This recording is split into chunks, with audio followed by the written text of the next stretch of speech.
reason somebody would want to see an audiologist is if they're having concerns about being able to understand people in a noisy environment. If somebody's finding that it's difficult to understand what somebody is saying when they're walking away from them, if they're not looking at you, if you're finding that you can't understand in really challenging environments, if you're deciding that you don't want to go into a noisy environment just because it can be difficult and you get stressed out by that. That's one of the biggest warning signs. Even a mild amount of hearing loss can impact your ability to understand in a noisy environment.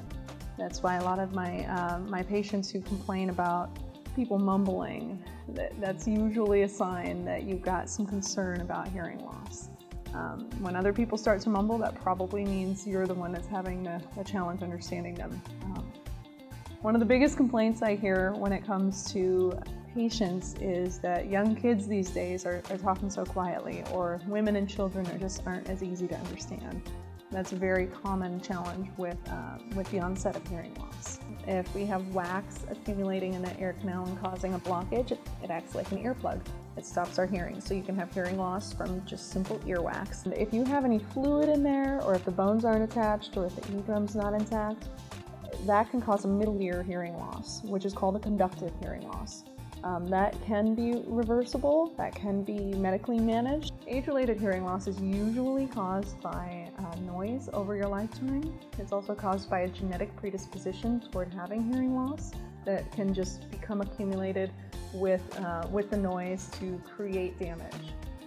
Lastly, it can be due to chemical exposure to different types of ototoxic or ear-toxic chemicals.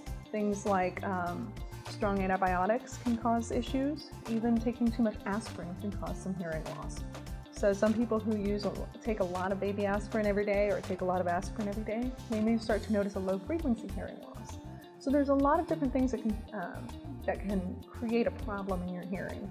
Lastly, I said that fourth part is actually our auditory nerve that goes up to the brain. And so that auditory nerve can become impacted by scary things like a tumor, an acoustic tumor. Those things we can easily test for, and if there's any warning sign that you have anything like that, an audiologist can detect that and send you to the right people to handle those kinds of things. So when you're doing an audiologic evaluation, it's a lot more complex than just hearing a couple beeps and saying whether you heard it. We're looking at your ear system and looking at the ear health.